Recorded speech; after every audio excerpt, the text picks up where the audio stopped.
Well, hi everybody. We are well into our 12-hour marathon virtual event. We thought this might be a good time to reflect for a moment on where we've been, where we're going, and what we hope to get out of not just this summit, but COP29, which is right around the corner, and Climate Week NYC, which just ended a few weeks ago in New York. So I've invited two special guests to join us today. So let me introduce them. First, Doug McKeige. Doug is senior counsel of the Environmental Integrity Project, where he works on systemic air and water pollution impacting people across Texas and Louisiana.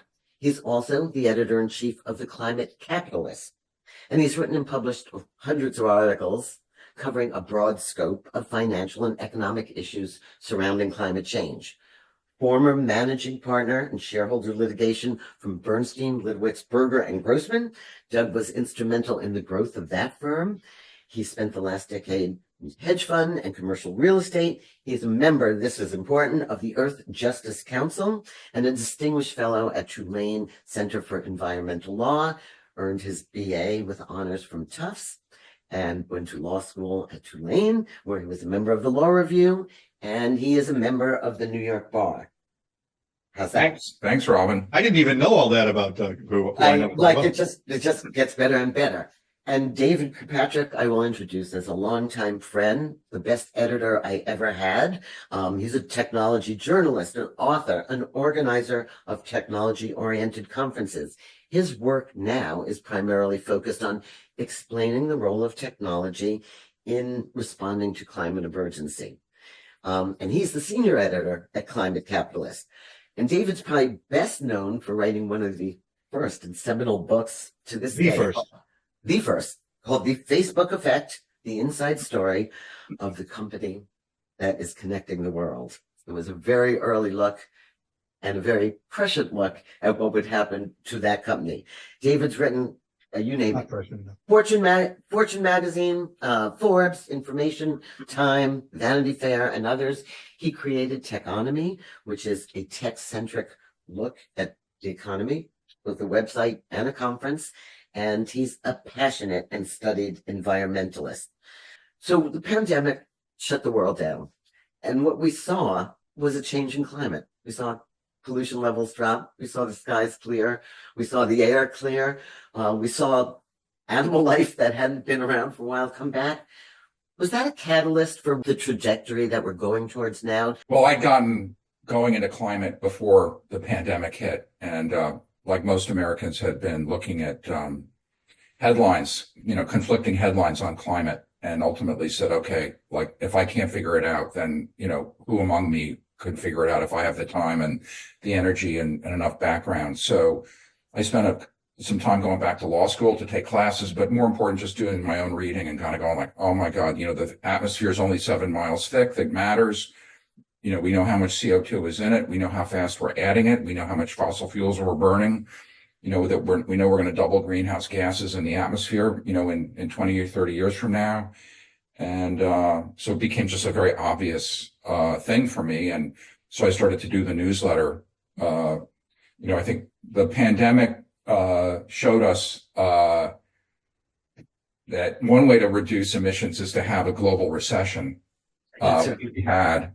And so, there was a lesson in that, which people, don't want to sacrifice today and have another recession to save the planet. So we have to figure out, to have economic growth alongside of solving the climate crisis. So there are a lot of good things. We're doing this right now electronically. We didn't all have to get on jet airplanes and fly all around the world to do this.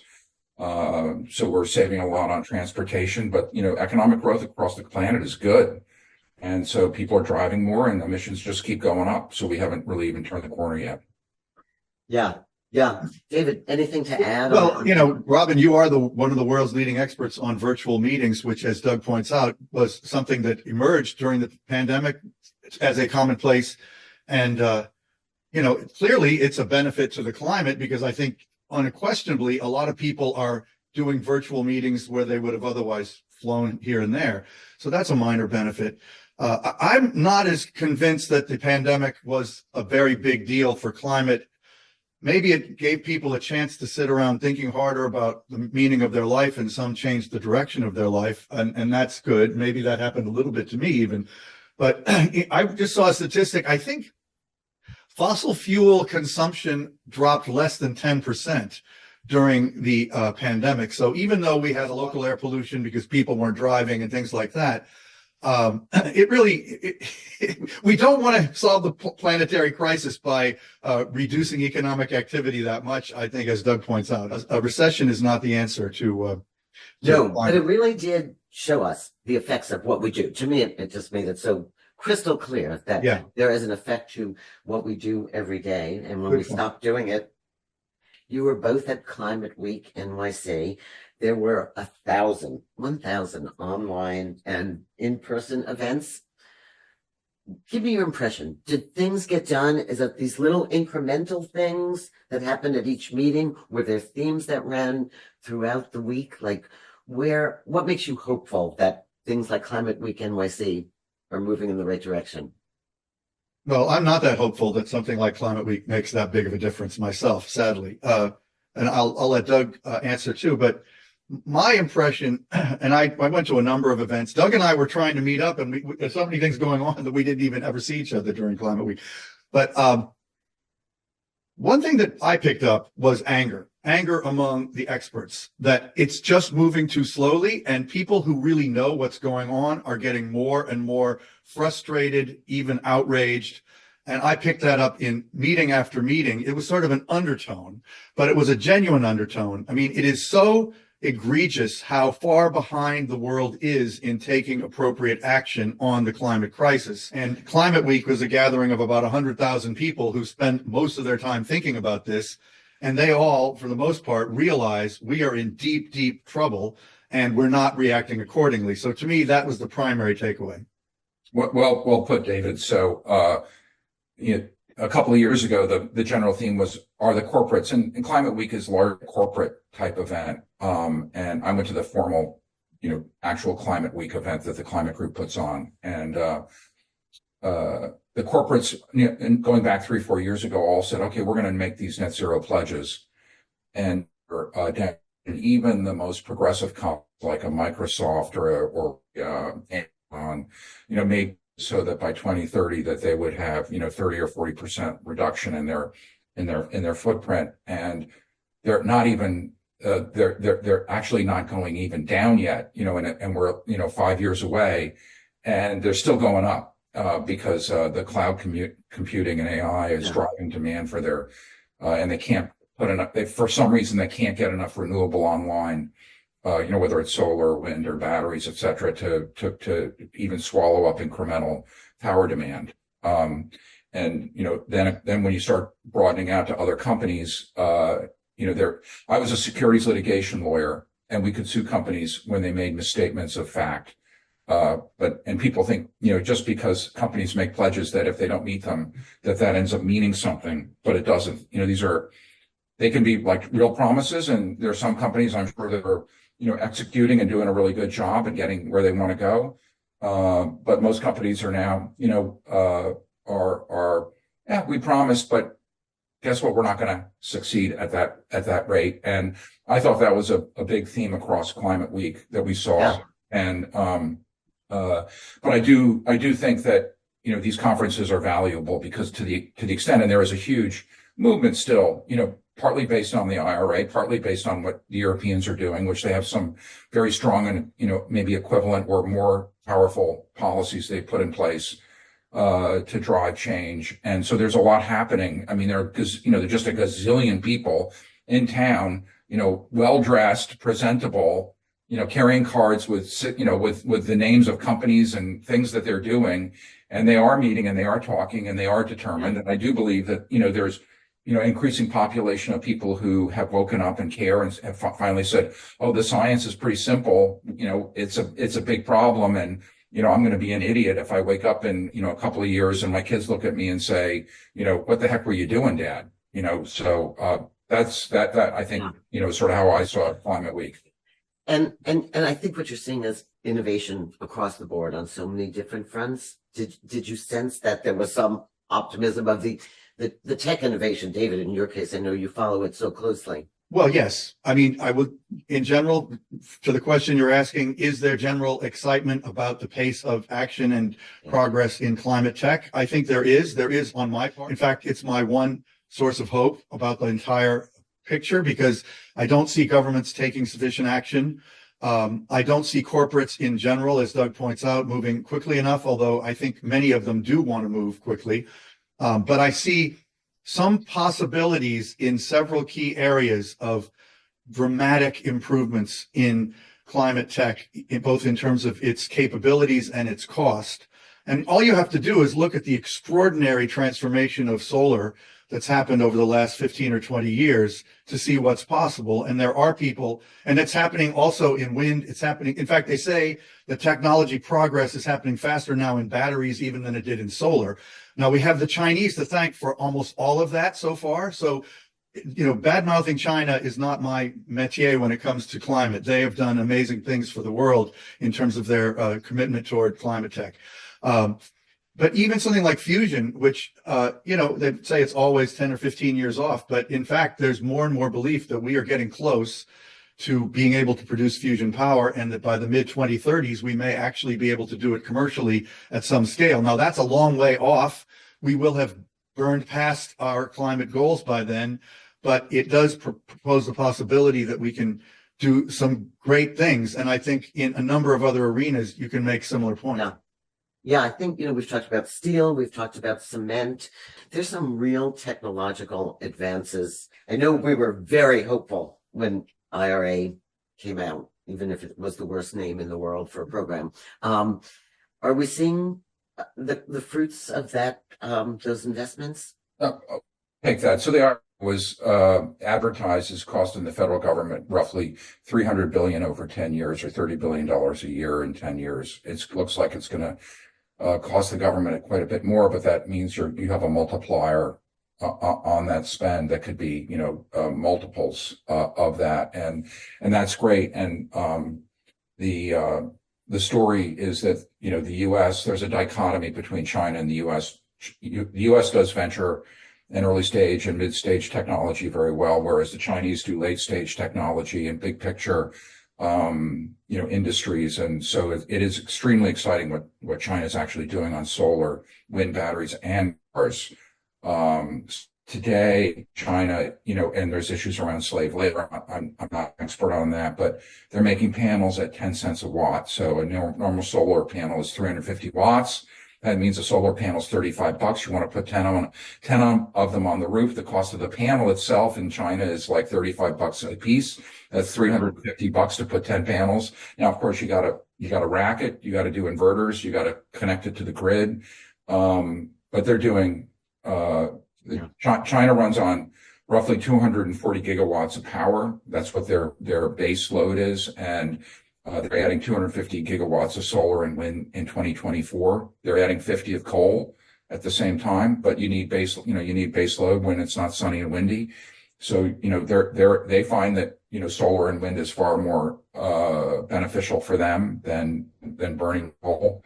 And their cost, this really striking thing that, is, amazing is the cost of an electric vehicle in China is now something like 40% less than a comparable internal combustion vehicle in the U.S. So in the U.S. you want to go buy a Toyota Camry for $35,000. If you're in China, dollar equivalent, it's less than 20 for the same car and probably a better car. Electric, Yeah, no, it's a really good point. And China's up to 50% plug-in. That doesn't mean they're all pure battery, but that's the most recent headline out of China. And all of a sudden, places in China that used to be air pollution starting to have clean air, which is, nobody ever thought that would happen. So what Doug's saying is that in effect, China has had a series of IRAs over a number of years, and ever since probably they really started changing their 5-year plans to be focused on competing and winning in climate tech. Yeah, they've done. But I want to just quickly say the IRA is a historic measure that is deeply important. It's had a major effect in catalyzing other countries to take comparable steps, including Europe. The IRA is durable enough that even if Trump were reelected, which I'm certainly not counting on or hoping for. Most of it would probably survive. The EV portions, the EV subsidies probably would be in jeopardy, but there's been a very politically savvy deployment of IRA money across the country, and a majority of it is being spent in red districts, and the people in those districts are benefiting, and the Congress people know it, and that's a good thing. So Biden gets enormous credit for the IRA. It was one of the biggest pieces of legislation in American history. It's comparable in some ways to elements of the New Deal, and it is radically improving America's climate response. Not enough, but radically improving. It's important to put it in context, though. If it's 300 billion, and let's say it's 100 billion a year, the U.S. government spending on an annual basis is 6 trillion out of a $24 trillion economy. And the defense budget is 800 billion a year. So 300, if it's 100 a year, is really very small relative to total federal spending. And yet, and so just in contrast, we've got, Bezos, Gates, and Buffett, who each claim to be worth $100 billion apiece. And so I'm the last guy to come around and say, oh, we have to have a wealth tax. But our country is very wealthy, the United States. We have roughly 150 trillion of personal net worth. We have 350 million people. The average American is worth 500 grand balance sheet. You take their homes and their investments, subtract the more their house. We have enormous wealth in the country. We don't want to touch wealth particularly, but it's there. So, when you think about the ability of the federal government to spend, it's a good reference point is wealth of the country, and what can we afford? And we could afford to do a lot more in terms of incentives. I also, you're going to ask a little bit about voluntary carbon credits. Ultimately, you have to use sticks along with carrots. Politically, using the sticks in terms of a carbon tax or something like that, even on a business to business basis, and leaving the consumer out of it, is ultimately going to be essential. And so these policies at the corporates who say, hey, I'm not going to do much on making my footprint smaller and having a lower carbon budget, I'm quite confident that we're going to see a moment in time, sooner than later, where the cost of their carbon gets charged to them, and we're going to charge imports accordingly to make sure that we don't disadvantage our companies and our economy relative to the rest of the world. No, we're going to do the latter thing first, because border adjustment mechanisms are the best way the world is currently moving towards a carbon tax, led as often by Europe. But I want to make a big point about what we can afford. Doug's right, and I love everything you just said, Doug. There's a universal agreement among knowledgeable people that a carbon tax would be the single best move that the world or our country, any geography, can make to push toward effective climate action. But even the most aggressive estimates of how much it would cost to meet the goals of the Paris Climate Accords and keep temperatures below 1.5 degrees, even with a little bit of overshoot, are at most 5 trillion a year globally, which is a lot of money. But Doug's better at stats than me, but I believe the global economy is 35 trillion right now, something like that. Is that right, Doug? What is the word global economy? The global economy is 100. Okay, so there you go. US It was a better point than I thought, because I'm not good at economic statistics. Right. But okay, if the global economy is over 100 trillion, and the most aggressive, ambitious spending plans if we were to do pretty much everything we need to do is no more than 5 trillion globally annually. That is absolutely affordable. It's simply a matter of priorities. And in a global event like this wonderful one you're running, Robin, it's important to emphasize the world can do this. It's just choosing not to. Yeah. And to go back to Judd's point about China, I was just in Latin America. They're all driving Chinese EVs there.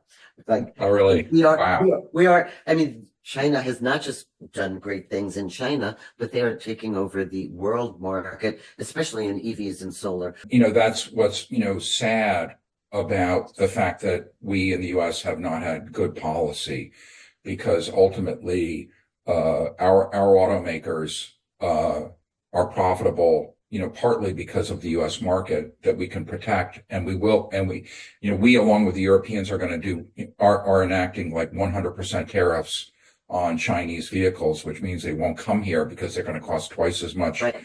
But we do rely our automakers on sales into, the entire world. And so you're out, they're toast in China at this point. They're toast in Asia. They're toast in South America, Latin America, and Africa. Whether they can, continue to have a decent business in Europe, given the fact that Europeans are putting the same tariff on China that we are and discouraging them. But here we go. We've lost this industry. We're going to lose this industry. These companies are not going to be able to compete. And, I continue to hear people tell me, oh, the EVs aren't that good. And there's a crossover that takes so long before the carbon footprint of the vehicle, because it's more carbon, to make it than an ICE vehicle. They're just superior vehicles. They don't make noise. They're quiet. And they're just They get smarter. Yeah, no, there's lots of. And so we're going to lose, the U.S., the vehicle makers are going to suffer. The unions are going to suffer. And I'm just really sad about that. I want to, like making cars in America, man. That's what we do. That's fun. That's good. I completely agree with Doug on that, by the way, that I think these 100% tariffs probably are a mistake, because they're protecting American automakers from having to compete with cars that are successfully competing already on a global scale. Yep. So we will lose our global market share very rapidly if we act as if we can just somehow hold our arms and keep Chinese EVs out. And by the way, on quality, the quality of Chinese cars is superb. It's in general higher than the quality of American vehicles. And even the inexpensive ones, and they go for as little as $10,000 from BYD's Seagull model, it's a high quality $10,000 car. What I hear, there is money to be made by doing the right thing. That this is a new economy, going back to the IRA. There is money to be made for all of us, new jobs, by moving into clean, green economies and moving towards net zero. And that's what I love about what you guys are doing. Well, first of all, I so agree with what you just said, Robin. The central thesis of my journalism right now is that there is going to be a climate economy that is going to be the central driver of the global economy. If that's not true, we're all in deep, deep trouble. But I believe it really is possible. I think it's going to be driven by technological innovation. Eventually, it'll be driven by government action. Hopefully, it'll be driven by a carbon tax. But it's going to happen because, as the events of yesterday and hitting, the Hurricane Milton just underscores, things are getting worse. They're getting worse fast, and people are figuring it out. And, it's got to hit them apparently really hard on the head for them to do the right thing. But eventually, they will. But in terms of capitalism, this will be a profitable industry, a hugely profitable. It already is. And many of the biggest money managers in the world are already positioning themselves for that reality. Yeah. Just talk to me about the energy companies too, like the traditional, the Exxons, are they moving towards greener? They talk a good story. Are we seeing? They don't even talk a very good story when you look in and see what the talk is. It's not a very, so I did litigation against public companies as part of my career, and so I didn't go into it, with a negative view, but watching and seeing how they talk about what they do and so on. And at the end of the day, capitalism is about earning a return on capital, and most, a major, whether it's 2/3, I don't know the amount of the value of public companies versus private companies in the U.S., but the public companies dominate. And if you're a CEO of a public company, your job, your goal is to increase earnings per share on a regular basis, drive the stock price up, because your goal is to have your liquidity event in 5 to 10 years when your stint as the CEO ends, and have a liquidity event and be able to claim, that you're worth, or know that you're worth, tens of millions of dollars, if not more. That's the ambition. That's what drives capitalism to a great extent. The public companies run by their CEOs, and earnings per share on a quarterly basis make a very big difference to them. So I see that. I've joined an outfit called the Environmental Integrity Project to sort of really get my hands, dirty and at work in the real world. And so whether it's Coke or Exxon, Chevron, INEOS, you name it, they're running big, huge petrochemical plants, refineries, and so on. The Gulf Coast is the industrial hub of America, and in fact, the hub of all the future infrastructure, all the big companies, ammonia, carbon capture, and so on, under the IRA. And these companies are running facilities that are 50 or 100 years old, and they blow through their clean air permits and pollute, both with, real toxic and serious pollutants. And in lockstep with that are doing greenhouse gas pollution. But the regulators in Louisiana, Texas, and other places are co-opted by the oil and gas industry. And so they haven't seen a clean air permit that they don't want to grant. And they haven't seen violations, which they see day in and day out, of permits, putting bad stuff in the air for people who live in, and not just the fence line people, but people across Houston and Dallas and San Antonio who suffer with air pollution, the kind that, we used to see that's going up now in these places, not going down. And they want to, and they need, and want to add, but the CEO of Exxon says, I don't want to do $1 billion upgrade of my Baytown facility just outside of Houston because I don't have to, because the regulator isn't making me do it. So, and that existing versus new infrastructure is going to be a big topic as we go further, because we've got to get more efficiency out of the old systems. And, you guys have done a fabulous. Can I just say one thing? I love Doug's holding their feet to the fire. Before we wrap, I just want to invite everyone to go to theclimatecapitalist.com and subscribe to our free newsletter. Everything there is free, even though it's called the Climate Capitalist. So, we'd love two reasons to be hopeful. Doug? One reason to be hopeful. Reasons? I think good ultimately wins out over evil. There you go. David? I have hope. I think technology progress and the eventual awareness of the world will drive us in the right direction. Too late, sadly, but we will make much more progress than most people. Yeah. And I just want QuickBooks for carbon reporting. I mean, this shouldn't be rocket science. That's coming. Right. That is coming, and AI is going to help make it happen faster. That's right. Thank you so much for giving us some perspective. We will see you throughout the program. Climate Capitalist, everybody, thank you again for being with us. Thank you, Robin.